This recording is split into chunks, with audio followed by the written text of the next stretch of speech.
Hej YouTube, og velkommen til min fyrværkerivideo 2016-17, hvor jeg har været i Harald Nyborg, Fyrværkerigården og T. Hansen. Yes. Hvis vi starter med fontæner og raketter, så har jeg en stor vulkanfontæne fra T. Hansen. Så har jeg to, mener nok det er 1,5 tommer kugleraketter fra Fyrværkerigården. 2 styks med 75 gram krudt i. Så har jeg en epilepsi raket. Så har jeg en Sydpolen og en Ozon. Og så har jeg en Læsø raket. Går videre til det her sortiment her. Der har jeg Kranjefryl Premiere med 5 raketter i, eller 5 batterier og 3 raketter og 2 bomberør. Jeg havde versionen sidste år. Den er jo så blevet lavet om i år. Yes.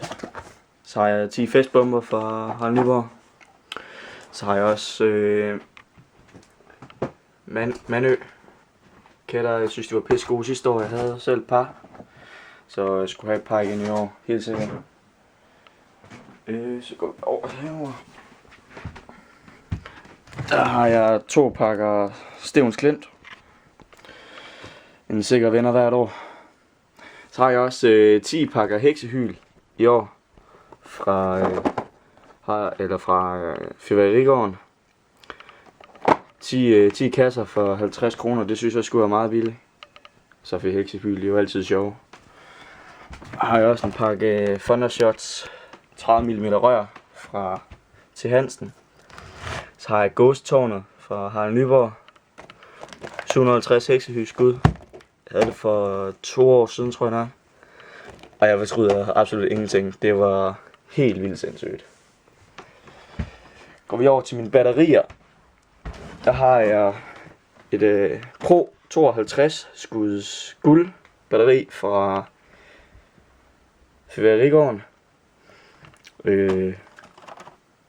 Og det tror jeg, det kan stærkt anbefales. Jeg har kun hørt gode ting om det.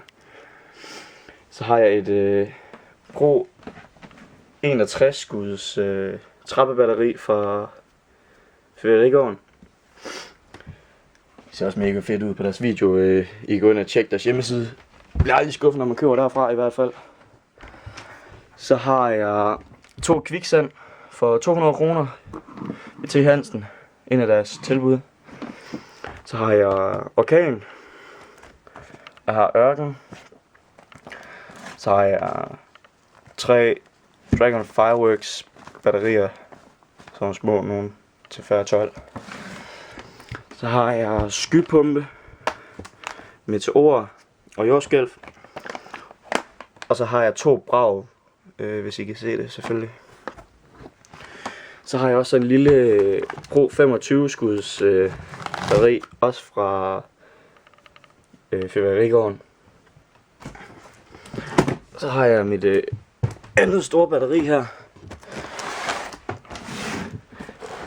Det er også fra Fyrværkerigården. Fik det til 600 kroner. Og det starter med en fontæne, og så skulle det vist skyde ud i nogle vinkler. Rigtig fedt kombinationsbatteri. Og til allersidst, der har jeg den her satan her fra Harald Nyborg. Koster 900 kroner. Og der er 4 batterier i, som er allerede, London er allerede kombineret. Og det glæder mig virkelig meget til at prøve. Og der skal selvfølgelig nok komme videoer op af den, når jeg skyder den af kl. 12. Yes, jeg tror faktisk det var det i år for mig. Jeg skal i hvert fald ikke have mere fyrværkeri. Jeg synes allerede, jeg har brugt en del. Men smid en kommentar, eller giv et subscribe eller et like, hvis I kunne lide videoen. Skriv endelig, hvis der er et spørgsmål omkring en video, I gerne vil se, så skal jeg selvfølgelig nok lige sørge for det. Men ellers må I have en god jul og godt nytår derude. Hej!